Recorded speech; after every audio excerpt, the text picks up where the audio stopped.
जय हिंद मेरे प्यारे बच्चों। तो आज आपने आरबीटीएस का 5वां पेपर दिया था और ये आरबीटीएस की सीरीज जो है वो रैंक बूस्टर सीरीज है और ये श्योर है कि आपकी रैंक को ये बूस्ट कराएगा। आपका पेपर बहुत ही अच्छा गया होगा ऐसी मुझे उम्मीद है। उसी उम्मीद के साथ चलिए आगे बढ़ते हैं क्वेश्चन की तरफ। क्वेश्चन बहुत प्यारे रहे हैं इस टॉपिक के, तो आइए बढ़ते हैं हम लोग।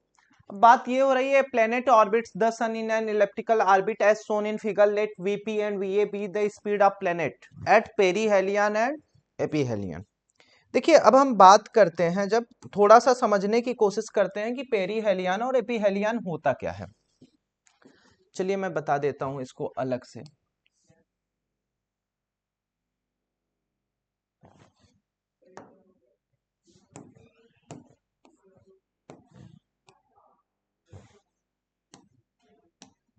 अब देखिए बच्चों, अगर आप ध्यान से कंसंट्रेशन देंगे तो ये आपका क्या है, सन है। क्या है, सन है। अब एक समय मतलब अब ये सन की हम बात करते हैं, तो जो यहां से अगर सन एट सेंटर है, सन एट सेंटर है, सन एट क्या है, सेंटर है, तो उसी को वर्ड हम नाम देते हैं हेलियन। क्या देते हैं, हेलियन। देखिए यहाँ पे दो वर्ड यूज है, एक पेरीहेलियन है, दूसरा एपीहेलियन है। तो पेरीहेलियन को पहले देखते हैं, हेलियन। हेलियन का सीधा मतलब यह है कि सन कहां पे है, सेंटर पे।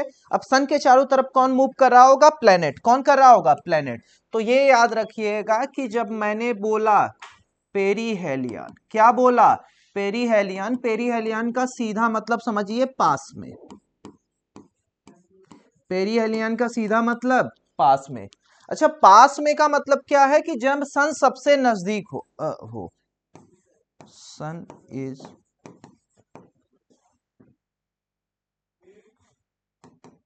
सन कहां हो, नियरेस्ट पोजीशन पे। कहां पे हो, नियरेस्ट पोजीशन पे। थोड़ा सा हम लोग प्यार से समझते हैं इस चीज को कि सन कहां हो आपका, नियरेस्ट पोजीशन पे।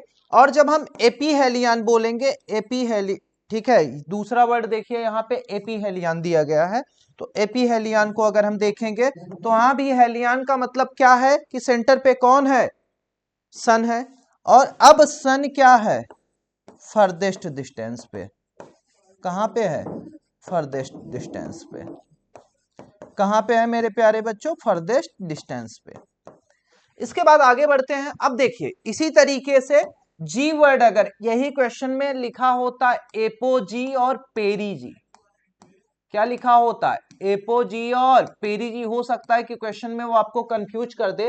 तो जी का मतलब ये समझ लीजिएगा, अर्थ एट सेंटर। अर्थ कहां होगी, सेंटर पे। सेंटर पे कौन है, अर्थ है। अब इसके बाद देखिए एपोजी का मतलब कि अब हम सबसे नजदीक, ठीक है, जब सैटेलाइट्स अर्थ के नजदीक हो तो एपोजी, दूर हो तो पेरीजी। लेकिन अब यहाँ पे सेंटर पे कौन रहेगा, अर्थ रहेगा। जब क्या लिखा होगा, जी। अच्छा देखिए यहाँ पे अगर हम ध्यान दें तो सन के लिए, सन का किसी भी प्लेनेट पे नेट टॉर्क जो होता है, जीरो होता है। नेट टॉर्क क्या होता है, जीरो होता है। तो टॉर्क अगर जीरो है, इसका सीधा मतलब यह होगा कि वहां पे कंजर्वेशन ऑफ एंगुलर मोमेंटम होगा। क्या होगा मेरे प्यारे बच्चों, कंजर्वेशन ऑफ एंगुलर मोमेंटम। इसी चीज को हम लोग समझ रहे हैं, थोड़ा सा ब्रीफली समझ रहे हैं, क्योंकि क्वेश्चन अगर कितना भी रैंडम होगा हम उसको सॉल्व बहुत आसानी से करेंगे हम लोग। तो देखिए कुछ ऐसा देके रखा है आपको कि सन सेंटर पे तो वर्ड हेलियन, वही सन की जगह कौन सेंटर पे हो, अर्थ हो, तब क्या बोल वर्ड यूज करेंगे हम, जी। एपोजी पेरीजी लिखा है मतलब यहाँ पे सेंटर पे कौन है हमारा, अर्थ है। लेकिन अगर यही सेंटर पे सन है तो वहां पे वर्ड यूज होगा पेरीहेलियन और एपीहेलियन। पेरीहेलियन का मतलब पास में समझ लो, मतलब जब सन के सबसे पास में हो प्लेनेट तब क्या, पेरीहेलियन। अगर वही दूर है तब क्या वर्ड यूज करेंगे, सबसे दूर हो तो एपीहेलियन, फर्देस्ट डिस्टेंस। अब देखिए हमें यह पता है कि जब वो सन के सबसे नजदीक होगा उस समय उसकी वेलोसिटी क्या होगी, मैक्सिमम। उस समय वेलोसिटी क्या होगी, मैक्सिमम होगी। वेलोसिटी मैक्सिमम होगी और आर क्या होगा, मिनिमम। ये क्लियर है हमें। दूसरा अगर हम बात करेंगे एपीहेलियन की, तो एपीहेलियन पे आर क्या होगा, मैक्सिमम। इसका मतलब वेलोसिटी क्या होगी, मिनिमम। स्पीड क्या होगी, मिनिमम। ये बेसिक कॉन्सेप्ट है। चलिए आगे बढ़ते हैं, अब हम लोग क्वेश्चन की तरफ आ जाते हैं। अब वो पूछ रहा है कि कौन सा रिलेशन करेक्ट है। अच्छा, पेरीहेलियन को वो कह रहा है कि पी से रिप्रेजेंट कर दो। पेरीहेलियन को पी से, ए से किसको, एपीहेलियन को। देखो जब सन के सबसे नजदीक तो पेरीहेलियन, सबसे दूर तो एपीहेलियन, और सन कहाँ है, सेंटर पे है। अब यहाँ पे हमें बताया है कि टॉर्क, नेट टॉर्क क्या होगा प्लेनेट पे सन के द्वारा, वो 0 होगा। तो अगर नेट टॉर्क प्लेनेट के द्वारा 0 होगा तो वहां पे हम सीधा लिख सकते हैं कि सर यहाँ पे तो हम एंगुलर मोमेंटम को कंजर्व करा सकते हैं। तो एंगुलर मोमेंटम को भी अगर हमें ध्यान में रखना है तो देखो, अगर हम बात करेंगे तो ये कहीं ना कहीं केप्लर्स के सेकंड लॉ की बात कर रहा है। Kepler's second law, Kepler's second law. और सेकंड लॉ ये बोलता है कि दो चीजें कांस्टेंट रहेंगी, एक तो एरियल स्पीड कांस्टेंट होगी। कौन कांस्टेंट होगा, एरियल स्पीड कांस्टेंट होगी। और दूसरा वो कहता है कि एंगुलर मोमेंटम कांस्टेंट होगा। एंगुलर मोमेंटम क्या होगा, कांस्टेंट होगा। यही दो बेसिक चीजें हमें पता लगती हैं केप्लर्स के सेकंड लॉ से। तो अब यहां से बच्चों अगर हम लिखना चाहेंगे तो डायरेक्ट लिख सकते हैं कि जो एंगुलर मोमेंटम होगा कहां पे, पेरीहेलियन पे, वही एंगुलर मोमेंटम होगा एपीहेलियन पे। तो यहां से हम लिख सकते हैं M V P R P that is equal to M V A R A. क्योंकि एंगुलर मोमेंटम का फार्मूला तो वही एम वी आर यूज करेंगे, इससे ज्यादा हमें सीखना नहीं है बच्चों। तो यहाँ पे देखिए m से m को कैंसल आउट कर दे, और रेशियो वो हमसे किसका पूछ रहा है कि किसका कौन सा रिलेशन करेक्ट है। तो देखिए अगर मैंने लिखा R P by R A, तो यहां से बच्चों मैं डायरेक्ट लिख सकता हूं V A R P upon R A, ये डायरेक्ट लिखा जा सकता है V A upon V P. तो अब ध्यान से देखिए, तो इसमें एक ही ऑप्शन करेक्ट है, और वो भी कौन सा है, पहला ऑप्शन करेक्ट है। कौन सा ऑप्शन करेक्ट है मेरे प्यारे बच्चों, फर्स्ट ऑप्शन करेक्ट है। यहां से ऐसा हम लिख सकते थे। अच्छा देखिए, कुछ लोगों को अगर लिखने का मन होगा कि एंगुलर मोमेंटम दूसरे भी तरीके से अगर वो पूछता, तो हम क्या लिख सकते थे, एल इक्वल टू आई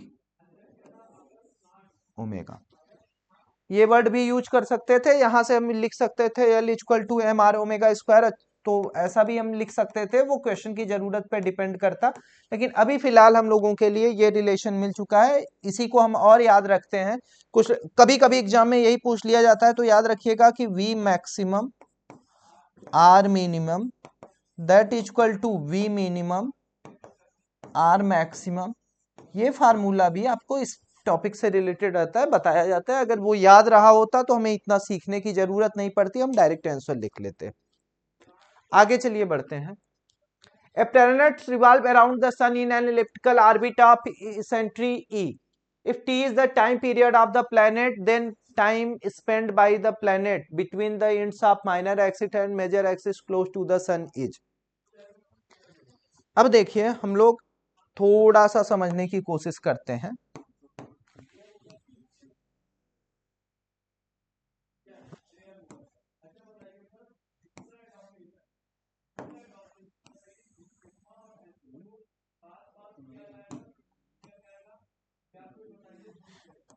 अब देखिए अगर हम बात यहाँ पे कर रहे हैं, तो मान लीजिए कि दो फोकाई होते हैं, एक फोकाई पे अपना कौन है, सन है। कौन है, सन है। अब क्वेश्चन में मेजर एक्सिस और माइनर एक्सिस की वो बात कर रहा है, तो हमें क्लियर है कि ये जो एक्सिस हमने व्हाइट कलर से खींची है, ये आपकी कौन सी एक्सिस होगी, मेजर एक्सिस। थोड़ा सा समझ लीजिए, उसके बाद चलते हैं हम लोग, क्वेश्चन वहीं पे करेंगे, लेकिन समझना जरूरी है। ये जो है ये आपकी कौन सी एक्सिस है, माइनर एक्सिस है। अच्छा, जब हम सिर्फ इतने की बात करेंगे तो ये आपका कहलाएगा सेमी माइनर एक्सिस। क्या कहलाएगा, सेमी माइनर एक्सिस। ऐसा कुछ है। अब देखिए क्वेश्चन में कह रहा है कि प्लेनेट सन के अलावा इलिप्टिकल ऑर्बिट में मूव कर रहा है, और जो टाइम पीरियड है प्लेनेट का, अब माइनर और मेजर एक्सिस के बीच में वो पूछ रहा है, माइनर और मेजर एक्सिस के बीच में पूछ रहा है। तो आपको पता है कि मान लेते हैं हम लोग कि शुरुआत में ये यहां पे था, पॉइंट क्या है P1, फिर बाद में वो यहां पे आया, पॉइंट क्या है P2। एक पॉइंट P1 है, दूसरा क्या है P2 है। अब देखिए सन जो इसके साथ डिस्टेंस बना रहा होगा, स्विफ्ट कर रहा होगा एरिया, वो कुछ ये होगा, ऐसा कुछ होगा। अब हमें भाई जो मैं ये कलर तो रेड नहीं यूज करना चाहिए, लेकिन सन की बात है, खतरे की बात है, तो मैं रेड कलर यूज कर दे रहा हूं। यही एरिया वो क्या करेगा, स्वेप्ट आउट करेगा। क्या करेगा, स्वेप्ट आउट करेगा। तो अब देखिए थोड़ा सा और चीजों को हम समझने की कोशिश करते हैं। मान लेते हैं कि सेमी मेजर एक्सिस ए है, ए क्या है आपका, semi major axis, semi major axis, ये मान लेते हैं सेमी मेजर एक्सिस है, और इसको मान लेते हैं ये आपका सेमी माइनर एक्सिस, इसकी वैल्यू क्या है बी, क्या है बी। तो हमें पता है कि यहां से अगर हम लिखना चाहेंगे तो इसेंट्रिक क्वेश्चन में देखिए तो आपको दे रखा है ई, इसेंट्री कितना दिया है ई। तो वैसे फिलहाल आपके लेवल पे ये क्वेश्चन नहीं है क्योंकि इलिप्स आप में है नहीं, तो हमें सर्कुलर ही मान के चलना चाहिए। लेकिन चलिए क्वेश्चन हम करते हैं आराम से, क्वेश्चन में कोई दम नहीं है वैसे।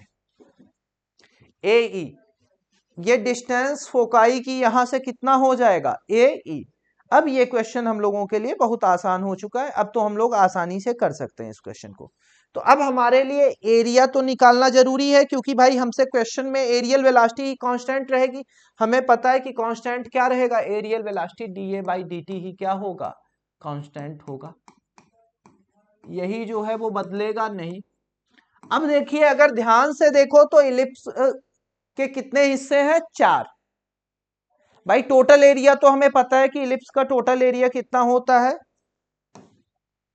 एरिया ऑफ इलिप्स अगर बात कर रहे हैं, एरिया ऑफ इलिप्स की,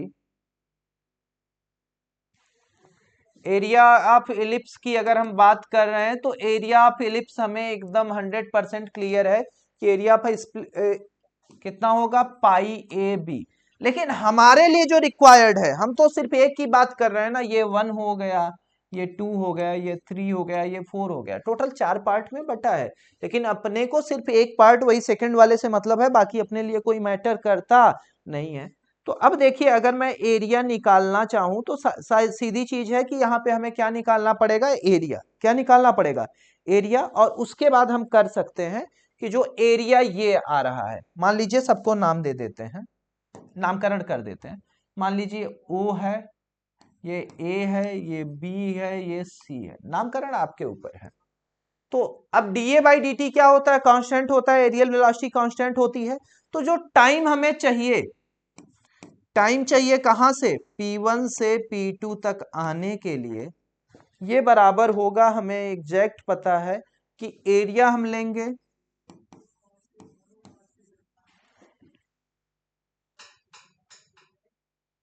एरिया हम लेंगे, ठीक है, of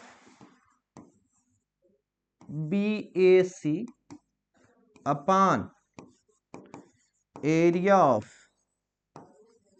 ellipse into time period, into time period, कुछ ऐसा हम लिख सकते हैं। अब यहां से T लिखना चाहेंगे तो T टाइम जो P1 से P2 तक लगा है, इसको लिखने के लिए एरिया ऑफ BAC लिखना है। तो हमें पता है कि ये देखिए ट्रायंगल जो बन रहा है, अब हम सबकी बात कर लेते हैं, एरिया ऑफ ट्रायंगल, ट्रायंगल कौन सा, OAC, ये हमें क्लियर है कि हाफ इंटू AE इंटू क्या होगा B, क्योंकि हमें पता है कि एरिया जो राइट एंगल ट्रायंगल का होता है वो हाफ बेस इंटू क्या होता है मेरे बच्चा लोग, हाइट होती है। तो यहां से ऐसा कुछ लिख सकते हैं। अब देखिए सिंपल सा कैलकुलेशन हम लोगों के पास बचा है। अब ये BAC का एरिया निकालना है, तो इलिप्स में से हम किसका माइनस कर दें, ट्रायंगल का। तो यहाँ पे ये एरिया हो जाएगा पाई ए बी बाई 4। मुझे लगता है यहां आपकी आत्मा दुखी नहीं होनी चाहिए, क्योंकि टोटल इलिप्स का एरिया क्या होता है, पाई ए बाई 4। तो एरिया ऑफ इलिप्स की हम 1/4 की बात करेंगे, सिर्फ इसकी बात करेंगे तो इसकी एरिया कितना होगा, पाई ए बी बाई 4 माइनस हम क्या लिखेंगे, हाफ ए ई इंटू बी अपॉन, यहां पे हम लिखेंगे पाई ए बी इंटू 4 टी। अब सिंपल सा कैलकुलेशन हम लोगों के सामने बच रहा है मेरे प्यारे बच्चों, तो कैलकुलेट कर लेते हैं। टाइम अगर हमें पोजीशन P1 से P2 का चाहिए, तो यहां पे हम लोग कॉमन लेके ए बी से, तो ए बी कट जाएगा हर जगह से, ए बी को कॉमन लेके कैंसल आउट कर सकते हैं। तो यहां से देखिए ध्यान से, A B A B A B, मतलब कॉमन लेके कट करेंगे, आप मेरी तरह डायरेक्ट कट नहीं करोगे, तो आप डायरेक्ट लिखोगे क्या, pi by 4 minus E by 2 into क्या लिखेंगे, टी। अब देख लेते हैं ऑप्शन जिस टर्म में होगा, टी 1/4 ऐसा ही, मतलब ये टी बाहर रखना है और पाई को कहां मल्टीप्लाई करना है, अंदर, और ये जो डिवाइडेड बाई पाई है। तो यहां से अगर हम इसको कैलकुलेट करेंगे तो ये आपका आ जाएगा, ये आएगा pi by 4 minus E by 2, ये आएगा टी बाई पाई। तो यहां से अगर हम कैलकुलेट कराएंगे, इसको मल्टीप्लाई करेंगे तो ये आ जाएगा टी, टी को वही रहने दीजिए, पाई को अंदर मल्टीप्लाई करा दीजिए तो आ जाएगा pi by 4 pi minus E by 2 पाई, ऐसा कुछ लिख सकते हैं। पाई से पाई कैंसिल हो गया तो ये आ गया टी 1/4 माइनस ई बाई 2 पाई। देखते हैं ऐसा कौन सा क्वेश्चन है। आगे क्वेश्चन बच्चे इजी हैं, परेशान मत होइएगा। तो टी 1/4 माइनस ई बाई 2 पाई, मैंने कोशिश की है आपको अच्छे से समझा देने की। अब थोड़ा सा आपको इस चीज को समझना पड़ेगा, क्योंकि मैथमेटिकल है और इलिप्स के बारे में थोड़ी बहुत जानकारी आपको होनी चाहिए। आगे बढ़ते हैं। If a graph is plotted between T square and R cube for a planet, its slope will be. बहुत ही प्यारा क्वेश्चन है बच्चे, कि अब ग्राफ पूछा जा रहा है टी स्क्वायर और आर क्यूब के बीच में प्लेनेट के, तो यहाँ पे स्लोप हम लोगों से पूछा जा रहा है कि स्लोप कितना होगा, और मास दे रखा है सन का कि ms है। तो देखिए अब यहाँ पे हम लोगों को पता है कि ठीक है, हम बात कर रहे हैं किसकी, सन की। हम कैलकुलेशन के लिए, जनरल कैलकुलेशन के लिए, ये जो पाथ होता है इसे इलिप्टिकल ना मान के अपने लेवल पे सर्कुलर मान लेते हैं। तो ये बीच में जो बैठा है ना, ये आपका नन्हा सा प्यारा सा सन है, जिसकी वजह से ये पूरा अर्थ है, अर्थ पे लाइफ है, हम आप हैं। अब देखिए T square directly proportional to R cube, इसका स्लोप पूछ रहा है आपसे। तो यहां पे हमें ये पता है कि प्लेनेट अगर यहां पे है तो कोई तो है जो इसको गोल गोल घुमा रहा है, और गोल गोल घुमाने वाला फोर्स सेंट्रीपिटल। और सेंट्रीपिटल फोर्स जो होता है ये कोई नया फोर्स नहीं है, नेट फोर्स जो किधर की तरफ लगे, सेंटर की तरफ। नेट फोर्स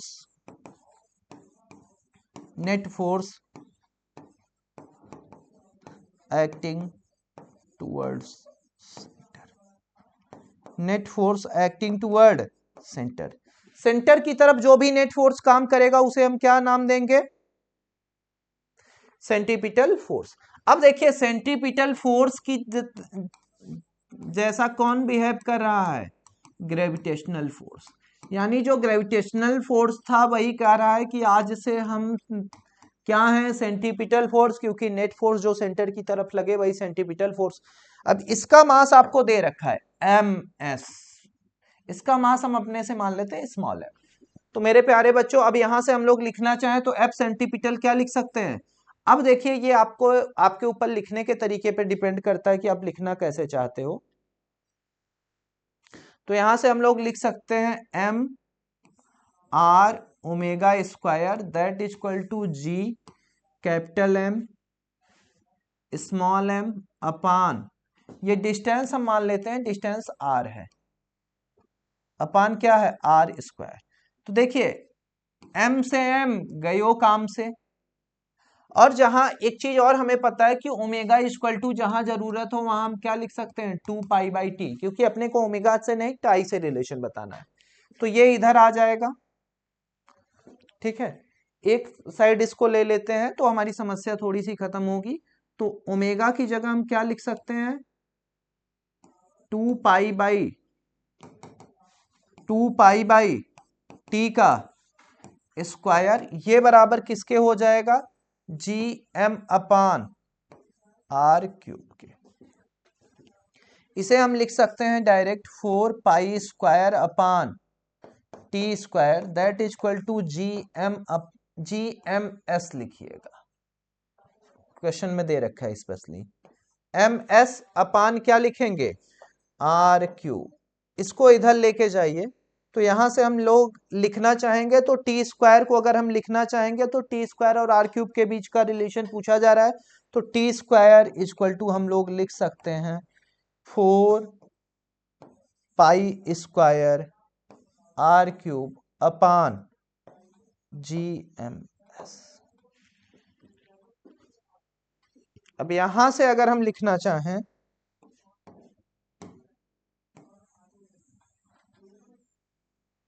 तो यहां से हम लोग डायरेक्ट लिख सकते हैं t² directly proportional to r³। t² directly proportional to r³ अगर हम लिख रहे हैं तो देखिए अब यहां पे देखो, अगर अब स्लोप की बात कर रहे हैं, किसकी बात कर रहे हैं स्लोप की, तो स्लोप को बड़े प्यार से हम लोग रिप्रेजेंट करते हैं, ये देखिए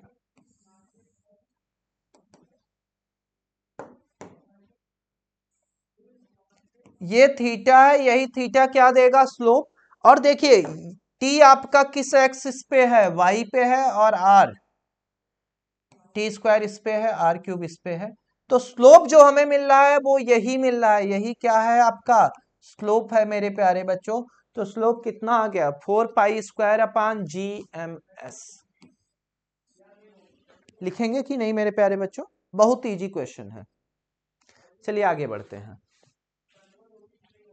ये आपका पहला आंसर हो गया, इसमें घबराना नहीं है, आगे बढ़ते हैं। इस such an year is 29.5 times the earth year, how far the session from the earth 1.5 away from the sun। अब देखिए अगर हम इस क्वेश्चन को करना चाहें तो वही पीछे जो रिलेशन अभी डिराइव किया गया था उसी से हम लोग करेंगे। हम लोग लिख सकते हैं t² directly proportional to r³। हमें टाइम ही तो चाहिए, तो टाइम को अगर हम लिखने की कोशिश करेंगे तो यहां पे हम ऐसे लिख सकते हैं ts/t अर्थ, इसका जो स्क्वायर होगा ये बराबर होगा डिस्टेंस किसकी rs/re के क्यूब के। बहुत प्यारी चीज है, तो ts/te है। तो अब यहां से मुझे लिखना निकालना क्या है, वैसे क्वेश्चन में देखो हमें निकालना सारी चीजें दे रखा गया है और हम लोगों को निकालने के लिए बोला गया है rs, यही निकालना है। तो ये सारा डेटा इधर लेते हैं तो ये आ जाएगा ts/te की power 2/3 that is equal to rs/r। ऐसा कुछ लिखना पड़ेगा हम लोगों को। अब देखिए यहां से अगर मैं लिखना चाहूं तो ये जो डिस्टेंस rs हमें निकालनी है ये हम लिख सकते हैं re इंटू ts/te की पावर 2/3। re की जगह अभी रखा जाएगा, पहले वैल्यू रख लेते हैं कि जो जो दिया गया है उसको रख लेते हैं। ये कह रहा है कि जो टाइम पीरियड है वो अर्थ से कितना ज्यादा है 29 टाइम्स, तो यहां लिख सकते हैं re इंटू 29.5 अपान, और ये क्या है टाइम पीरियड अर्थ का अपान टाइम पीरियड अर्थ का की पावर 2/3। टी से टी कैंसल हो गया, अब यहां से rs इक्वल टू आ गया re, अब 29.5 की पावर कितना है 2/3। इसे हम ऐसे लिख सकते हैं re, यहाँ पे आ जाएगा 29.5 इंटू 29.5 की पावर 1/3। देखिए ये कैसे लिखा ये समझिएगा। अगर 2/3 x की पावर 2/3 है तो इसे ऐसे भी तो लिख सकते हैं ना, x स्क्वायर की पावर 1/3। इसे लिख सकते हैं x इंटू एक्स की पावर 1/3। मुझे लगता है कि यहां तक आपको समझने में कोई समस्या नहीं होगी। अच्छा, इसको अगर आप मल्टीप्लाई करोगे तो ये आ जाएगा 8, कलर बदल दे रहा हूं ताकि आपकी आत्मा दुखी ना हो, 870.25 इंटू क्या आएगा आर ई, क्या आएगा आर ई। अब देखिए यहां से अगर अभी मुझे लिखना जो बाकी है तो मैं आर एस इक्वल टू अगर लिखूंगा तो यहाँ पे ये आसानी से लिखा जा सकता है। आर ई की तो वैल्यू हमें पता है कितना, 1.5 इंटू 10 की पावर 8, और ये वैल्यू जो है ये पावर अगर हम ध्यान दें तो ये इसकी पावर कितना होगा 1/3। तो अब यानी ये कहीं ना कहीं किसमें है, क्यूब रूट में है, और क्यूब रूट में इसकी वैल्यू अगर इनटू हम कर देंगे 870.25 तो ये आपका आ जाएगा 1.5 इंटू 10 पावर 8 इंटू, अब 870 का ये क्यूब रूट लेना है हमें, क्या लेना है क्यूब रूट लेना है, तो इसका क्यूब रूट आप कैलकुलेट करिएंगे तो ये 9.334 आएगा। और इसको जब हम फाइनली कैलकुलेट करेंगे, फाइनली क्या करेंगे कैलकुलेट करेंगे तो ये आ जाएगा 1.4 इंटू 10 इंटू 10 की पावर 8। अब यहां से ये कैलकुलेशन अगर हम करेंगे तो वैल्यू आ जाएगी 1.4 इंटू 10 की पावर। बहुत प्यारा क्वेश्चन है बच्चे। अगला क्वेश्चन है, average distance of the earth from the sun is L1 if 1 year of earth is days 1 year of another planet whose average distance is L2 from the sun is. अब देखिए इसमें तो हम लोगों को कुछ सोचना नहीं है, डायरेक्ट लिख सकते हैं वही पुराना तरीका, T square directly proportional to क्या लिखेंगे आर क्यूब, क्या लिखेंगे आर क्यूब। हमें ये पता है तो आर की जगह यहाँ पे क्या दिया है L2 और L1 दिया है, तो उसके लिए भी हम लोगों को चिंतित होने की जरूरत नहीं है। यहां से हम लिख सकते हैं T directly proportional to R की पावर 3/2। अब हम इसे अपने स्पेसिफिक क्वेश्चन के अकॉर्डिंग बदल लेते हैं, तो यहाँ पे हम लोग लिख सकते हैं टी, एक तो अर्थ की बात करेंगे, दूसरा दूसरे प्लेनेट की। तो मान लेते हैं कि दूसरे प्लेनेट का जो टाइम पीरियड है वो टी है, कि हमें अर्थ का निकालना है तो यहाँ पे बाई टी, हाँ T1 ले लेते, टी डी डेज दिया है तो यहाँ पे क्या लिख लेंगे डी, जैसा क्वेश्चन में दिया है वही लिखेंगे। डी किसकी बात हो रही है, ये अर्थ की। अब देखिए ऊपर की तरफ जो डिस्टेंस लिखेंगे वो किसका लिखेंगे, पहले प्लेनेट की बात हो रही है, ये किसकी बात कर रहे हैं प्लेनेट की। तो यहां से अगर हम प्लेनेट का लिखेंगे डिस्टेंस तो प्लेनेट की डिस्टेंस आपको दे रखा है L2 बाई क्या लिखेंगे L1 की पावर 3/2। यहां से टी डैश जो हमें जरूरी था रिक्वायर्ड, ये आ जाएगा L2 अपान L1 की पावर 3/2। तो अगर हम ध्यान से देखें तो इसमें ऑप्शन हमारा कौन सा आ रहा है, दूसरा ऑप्शन आ रहा है बच्चों, डी L2/L1 की पावर 3/2 डेज। तो काफी प्यारा क्वेश्चन है, आगे बढ़ते हैं। The mass of moon is 1% of mass of earth, the ratio of gravitational pull on earth on moon and that on earth on moon. अब देखिए वो कहीं ना कहीं किसकी बात कर रहा है, force of gravity, force gravitational force की बात कर रहा है। किसकी बात कर रहा है, ग्रेविटेशनल फोर्स की। किसकी बात कर रहा है, ग्रेविटेशनल फोर्स की। अच्छा कुछ भी ले लो, मतलब वो ये कह रहा है ना कि अगर मास, ठीक है, मून का m ले लेते हैं मून का, तो हमारी अर्थ का मास कितना होगा 100 m, कितना होगा 100 m।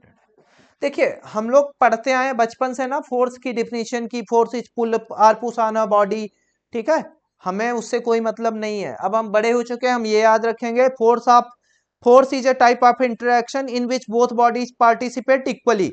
मतलब फोर्स एक तरह का इंटरेक्शन है जिसमें दोनों बॉडीज क्या करती हैं, पार्टिसिपेशन इक्वल करती हैं।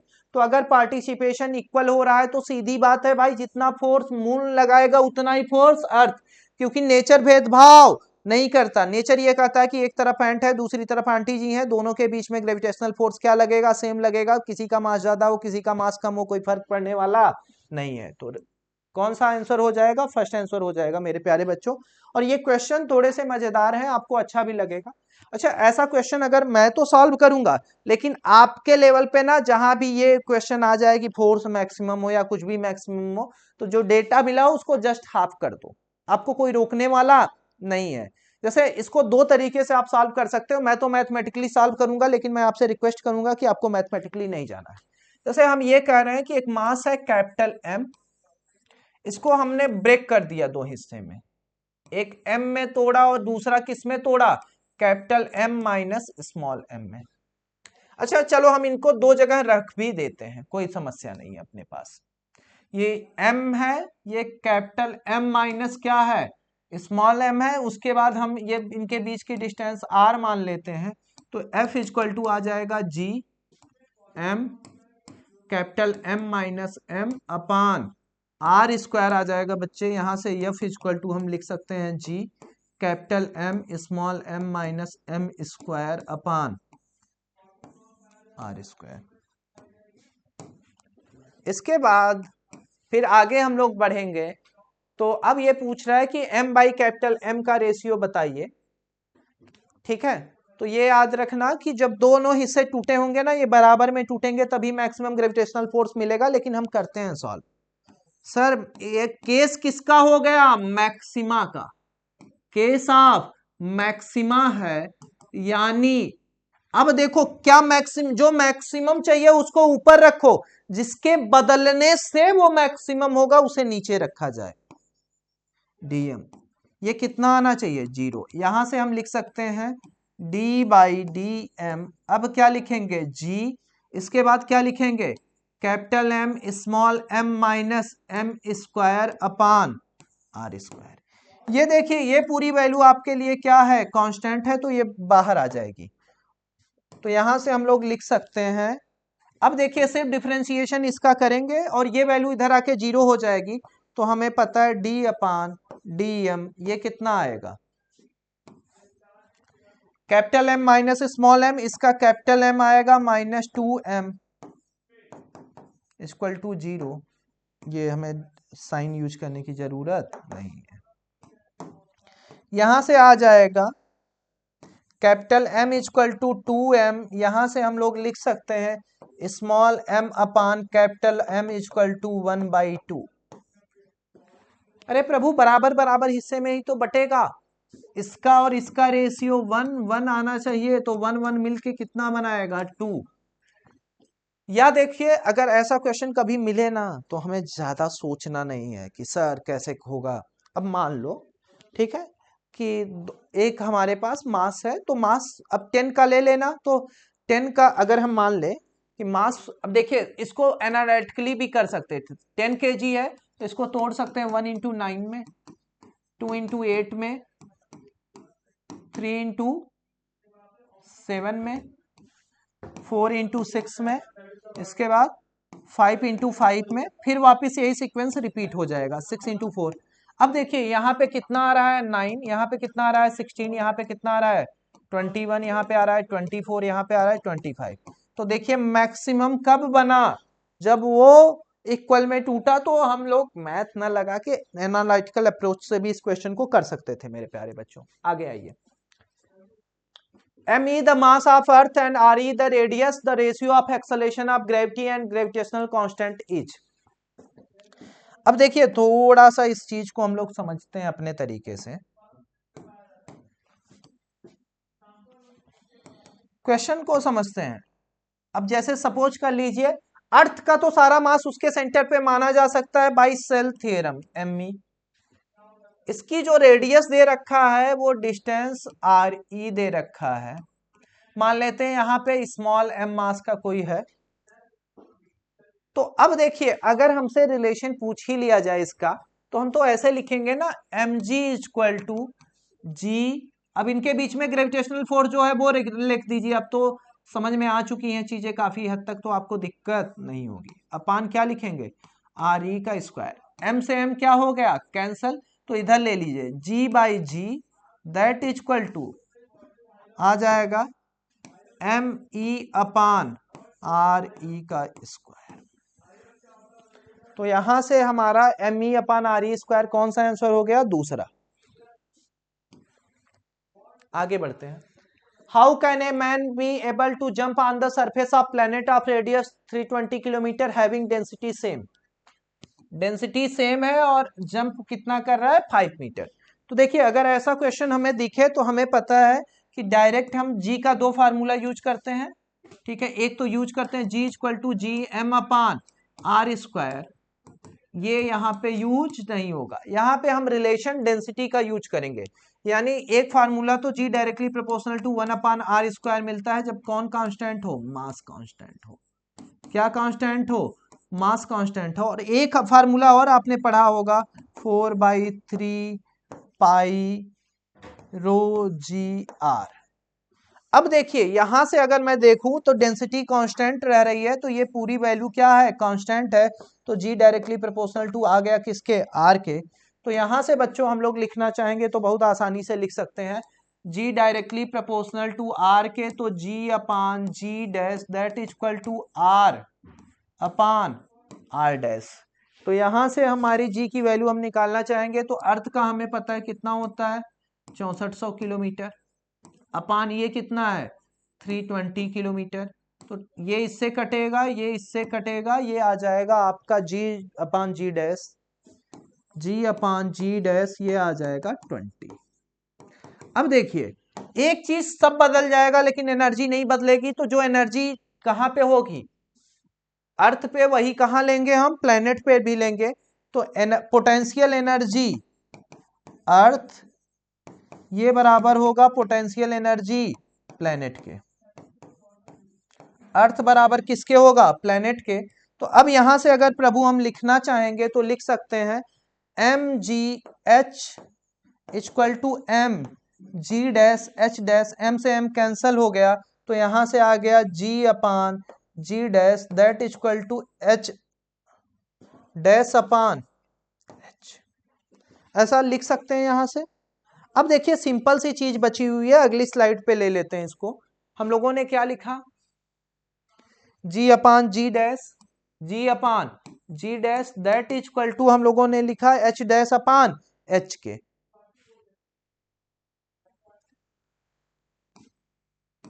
हमें एच डैश निकालना है, तो एच डैश को हम ऐसे लिख सकते हैं एच डैश इक्वल टू, यहां ये क्रॉस मल्टीप्लीकेशन करेंगे तो एच डैश आ जाएगा जी upon G dash into H, और जी अपान जी डैश की वैल्यू कितना निकाले थे 20 इंटू 5, कितना आ गया हमारा 100 मीटर।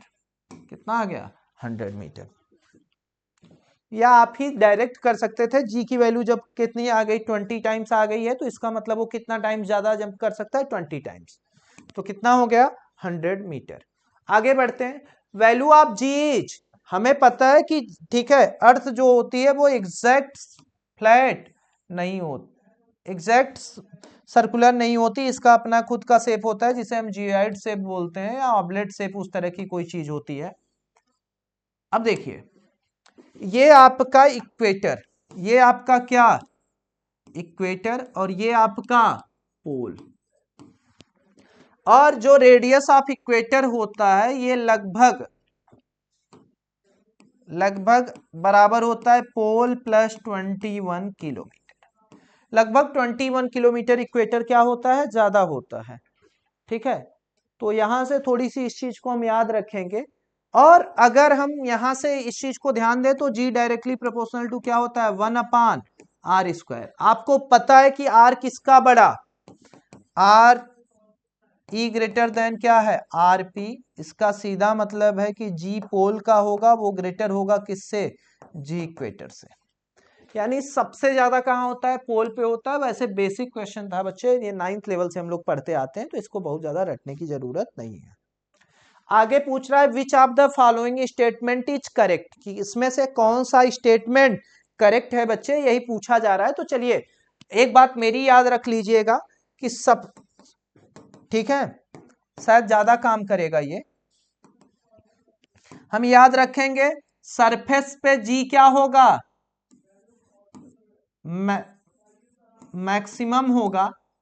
अब हम चाहे ऊपर जाएं तब भी क्या करेगा, डिक्रीज करेगा, और नीचे जाने पे भी क्या करेगा, डिक्रीज करेगा। सेम रेशियो में दोनों नहीं होंगे, डिक्रीज और इंक्रीज, ठीक है, लेकिन होंगे दोनों केस में ही डिक्रीज। चाहे आप ऊपर जाइए चाहे नीचे जाइए, दोनों ही कंडीशन में क्या होंगे, घटेंगे। या फार्मूला आपको पता है कि जी एच इक्वल टू क्या होता है, G R upon R plus H का स्क्वायर, और वहीं पे डेप्थ का हम लिखते हैं तो जी 1 माइनस डी बाई क्या लिखते हैं, आर। ध्यान से देखिए दोनों ही केस में ये फैक्टर, ये भी इसको डिक्रीज करा रहा है, ये भी क्या कर रहा है, डिक्रीज करा रहा है। यानी जी की वैल्यू जो भी आएगी, इसकी वैल्यू 1 से कम आएगी, इसकी भी वैल्यू 1 से क्या आएगी, कम आएगी, क्योंकि ये माइनस कर रहा है। और यहाँ पे जो फैक्टर हमें मिल रहा है R upon R plus H, तो ये बड़ा होगा तो वैल्यू जो भी आएगी वो 1 से क्या आएगी, कम आएगी। अच्छा, इतना मैथमेटिक्स हमें जानने की जरूरत नहीं है प्यारे बच्चों, हम डायरेक्ट बोल सकते हैं कि सर यहाँ पे हमें रट के हम बैठे हैं, चाहे हम ऊपर जाएं सरफेस के चाहे नीचे जाएं, दोनों ही कंडीशन में क्या होगा, सर डिक्रीज होगा। और इस तरीके से पहला और दूसरा ऑप्शन गलत हो गया। वो कह रहा है कि acceleration due to gravity is independent of the mass of earth. वो बॉडी अगर यहाँ अर्थ की जगह बॉडी लिखा होता ना, तब ये ठीक है तब क्या होता, ये सही होता। जब अर्थ की जगह बॉडी लिखा होता तब तो सही होता, लेकिन ये इस पे डिपेंड करेगा, क्योंकि हमें पता है कि जी इक्वल टू क्या होता है, G M upon R square.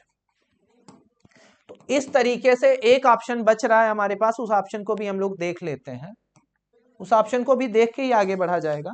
अब जैसे हम लोग ऐसा लिख सकते हैं कि जी अगर हमें लिखना हुआ है पोल पे, तो जी इफेक्टिव या लिखना हुआ तो हम ऐसे लिखते हैं, जी इफेक्टिव लिखना हुआ तो ये जी माइनस क्या लिखते हैं, R omega square cos square phi.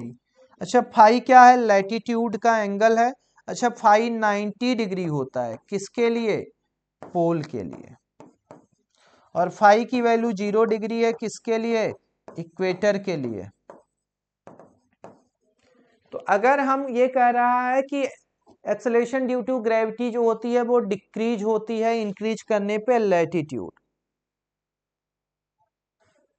तो जी नहीं, क्योंकि हमें पता है कि अगर हम ध्यान से इस बात को भी देखें तो जी पोल माइनस जी इक्वेटर जो ये वैल्यू आती है, अगर इसे आप कैलकुलेट किए होंगे कभी, तो ये 3.37 इंटू 10 पावर माइनस 2 मीटर पर सेकेंड स्क्वायर आती है। कैलकुलेट जरूर कराया गया होगा। तो इस तरीके से सिर्फ तीसरा ऑप्शन हमारा सही है, पहला दूसरा और तीसरा गलत है। आपको इतना समझने की जरूरत नहीं बच्चे, आप डायरेक्ट कर सकते हो। आगे बढ़ते हैं कि अब देखिए जब भी हम बात करेंगे, ग्राफ खींचेंगे जी और आर के बीच में, तो ये याद रखिए कि शुरुआत में ये लीनियर वेरिएशन शो करेगा।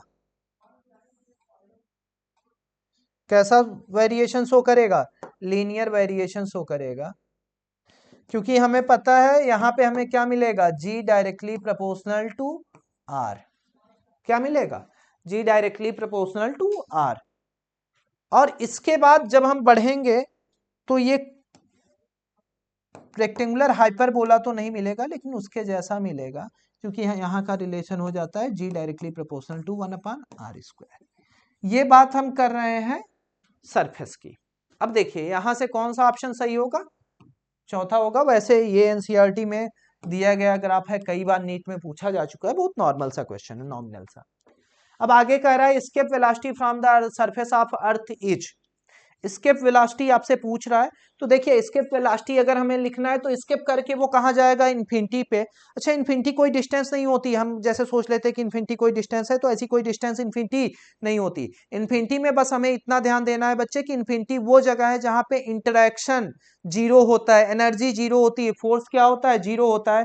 तो डायरेक्ट अगर हम लोग लिखना चाहें तो ऐसा लिख सकते हैं, हाफ एम वी ई का स्क्वायर प्लस माइनस जी। अब देखिए ये जो लिख रहे हैं ये हम काइनेटिक एनर्जी लिख रहे हैं, प्लस क्या लिख रहे हैं, पोटेंशियल एनर्जी। और पोटेंशियल एनर्जी यहां जब भी देखेंगे वो कैसी आएगी, G capital M small m अपान क्या लिखेंगे, R स्क्वायर। चलिए RE का स्क्वायर ये आएगा,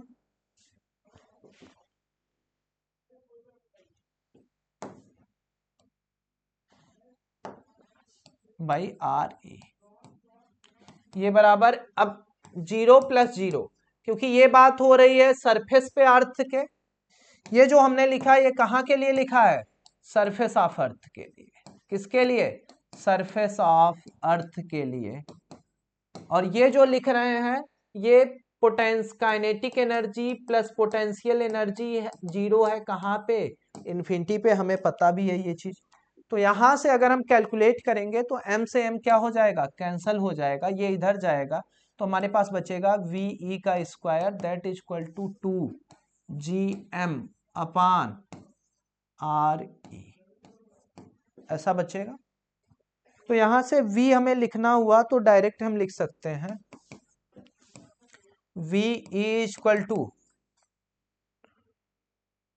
2GM अपान RE, और हमें यह भी पता है कि G इक्वल टू क्या होता है, GM अपान RE का स्क्वायर। तो यहां से GRE का स्क्वायर लिख सकते हैं किसके बराबर, GM के। तो यहां से बच्चों V स्केप हम लिखना चाहेंगे तो ये डायरेक्ट लिखा जा सकता है रूट में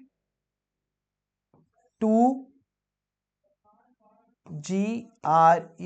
का स्क्वायर अपान RE, यहां से आ गया ये वैल्यू 2GRE। तो पहला ऑप्शन है, वैसे ये रटा होना चाहिए बच्चे, मैंने कैलकुलेशन कर दिया लेकिन आपको याद होना चाहिए। फिर आगे बढ़ते हैं, the escape velocity of 10 gram body of the earth is 11.2 kilometre पर second ignoring air resistance, the escape velocity of 10 kg of the iron ball from the earth will be. अच्छा देखिए, अब दो चीजें आपको याद होनी चाहिए कि जो यहाँ पे प्रोजेक्शन होगा वो डिपेंड नहीं करता, escape velocity does not depend on, escape velocity does not depend on, कि escape velocity जो होती है वो डिपेंड नहीं करती दो चीजों पे। पहला ये डिपेंड नहीं करती एंगल ऑफ प्रोजेक्शन पे, किस पे, एंगल ऑफ प्रोजेक्शन पे। दूसरा मास ऑफ बॉडी पे। मैं प्लेनेट की बात नहीं कर रहा हूं, बॉडी की बात कर रहा हूं जिसको आपको कराना है, और ये डिपेंड करता है। इसके अलावा escape velocity depend on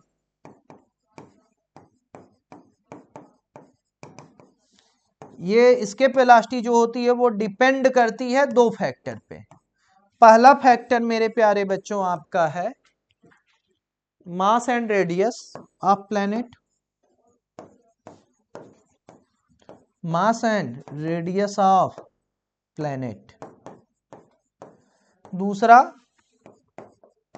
position कहाँ है, इक्वेटर के पास है कि पोल के पास है, इस पर डिपेंड करेगा। Position from where it is projected, from where it is projected, position पर डिपेंड करेगा। अब देखिए यहां पे हम देखें तो दोनों के लिए भाई मास की बात हो रही है, तो मास ऑफ बॉडी पे इसके स्पीड डिपेंड ही नहीं करती। तो कौन सा ऑप्शन हो गया, पहला, सॉरी कौन सा ऑप्शन हो गया, तीसरा। v escape velocity and v0 is orbital velocity for then are related। हमें पता है कि अब हमें लिखना हुआ तो हम v escape अभी कुछ देर पहले ही लिखे थे कि कितना लिखा था हम लोगों ने, 2GRE, और हमें पता है कि इसको हम चाहें तो ऐसे लिख सकते हैं v escape equal to √2 into root में GRE, और GRE किसकी वैल्यू होती है, ऑर्बिटल वेलोसिटी की। तो v escape जो होगा वो बराबर लिख सकते हैं √2 V0 के। यानी अगर हम ऑर्बिटल, और हमें ये पता भी है बच्चों की ऑर्बिटल वेलोसिटी को अगर हम 3.2 किलोमीटर और एडिशनल वेलोसिटी इंपार्ट कर दें या √2 टाइम्स बढ़ा दें या 41.4 टाइम्स बढ़ा दें तो भी आंसर क्या आएगा, वो किस में बदल जाएगा, स्किप में। तो इस तरीके से 15 का आंसर कौन हो गया, 15, एक मिनट बच्चे, 15 का आंसर कौन सा हो गया, फोर्थ हो गया बच्चे, क्योंकि वी जो होगा √2 V0। थोड़ा सा ध्यान दीजिएगा इस चीज पे कि V इक्वल टू कितना है, √2 V0। आगे बढ़ते हैं बच्चे हम लोग फिर। Time period T of moon of planet Mars is related with the orbital radius. अब यहाँ पे क्वेश्चन अगर हम लोग देखें तो इसके पहले भी हम लोगों ने एक कैलकुलेशन किया था, वापस वही हम फिर से कर दे रहे हैं, लेकिन इस बार वो तरीका बदलते हैं। अब देखिए यहाँ पे हम लोग लिख सकते हैं mr⍵², ये बराबर किसके हो जाएगा, g स्मॉल m, उसके बाद कैपिटल M की पावर स्मॉल m अपान क्या लिखेंगे, r। डिस्टेंस कितना ले रखा है, r, तो यहाँ पे डिस्टेंस इसकी भी कैपिटल R लेंगे, कैपिटल r⍵², ये भी क्या है, r⍵², क्योंकि हमें पता है कि सेंट्रीपिटल फोर्स की तरह कौन काम करेगा, नेट ग्रेविटेशनल फोर्स। अब इस तरीके से अगर m से m को हम कैंसिल कर सकते हैं, r इधर आएगा, तो यहां से हम लिख सकते हैं ⍵² that is equal to g capital M upon r²। यहां से इसे, और हमें पता है ओमेगा इक्वल टू क्या होता है, 2π/t, तो यहां से आ जाएगा 4π² upon t² that is equal to g capital M upon r³। ये r इधर लेके आए हैं, r³। अब यहां से अगर हम लोगों को रिलेशन निकालना है तो t के टर्म में चाहिए, तो t इधर ले लेते हैं, t² इक्वल टू आ जाएगा 4π² r³ अपान g। तो इस तरीके से कौन मिल रहा है, पहला। ये क्वेश्चन पहले डिस्कस हो चुका था बच्चे। अच्छा देखो, ये क्वेश्चन बहुत आसान है, इसमें कुछ सोचना नहीं था। अगर हम ध्यान से देखें बच्चे, तो काइनेटिक एनर्जी की बात हो रही है, तो यहाँ फार्मूला हम लोगों को सबके पता है। पहले शुरुआत करते हैं हम लोग काइनेटिक एनर्जी से। तो देखिए, अगर हम इसको देखें तो ये किसकी बात कर रहा है,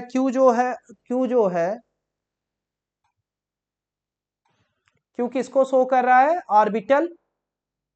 अब देखिए, हम लोगों को 3 ऑर्बिटल वेलोसिटी निकालनी है, तो सबसे आसान तरीका अगर इसको करने का है तो हम लोग देख सकते हैं कि ए को मिला दीजिए। काइनेटिक एनर्जी का यही फार्मूला हम लोगों ने पढ़ रखा था, G अपान 2r। हमें पता भी है कि देखो, टोटल एनर्जी नेगेटिव हो सकती है, काइनेटिक पोटेंशियल एनर्जी नेगेटिव हो सकती है, लेकिन काइनेटिक एनर्जी कैसी होती है, पॉजिटिव ही होती है। उसके बाद ऑर्बिटल वेलोसिटी को भी मिलाना चाहे तो d का हमें पता है q। अब देख लो यार, इसी पे a का सिर्फ ये गलत, ये गलत, ये गलत, तो यहां से ये चौथा पहला ही मिला लेते काइनेटिक एनर्जी, तो भी काम हो गया था। आगे बढ़ते, in motion of an object under the gravitational influence of other planet which of the following quantity is not conserve. देखिए, पहली चीज हमें पता है कि एंगुलर मोमेंटम कंजर्व रहता है, क्योंकि टाउ नेट क्या होता है, 0 होता है। मास ऑफ ऑब्जेक्ट भी क्या रहता है, कंजर्व रहता है, क्योंकि यहां पे हम law of conservation of mass लगा सकते हैं, law of conservation of mass. प्रभु सबसे इंपॉर्टेंट चीज ये है, मैकेनिकल एनर्जी भी कंजर्व रहती है, कोई क्योंकि एक्सटर्नल तो कोई फोर्स काम नहीं कर रहा है प्लेनेट के लिए। चौथा हमारा यही भाई, पहला ये भी क्या रहता है, कंजर्व रहता है। अगर हम एंगुलर मोमेंटम की बात करेंगे, ये भी क्या रहता है, कंजर्व रहता है। तो लास्ट ऑप्शन बच रहा है लीनियर मोमेंटम, जो कंजर्व नहीं रहता। आगे पूछ रहा है, for a satellite moving in an orbit around the earth the ratio of its potential energy to kinetic energy is. तो एक रिलेशन आप लोग याद कर लीजिएगा, शायद बहुत काम आएगा आपको। E equal to U/2 that is equal to -k।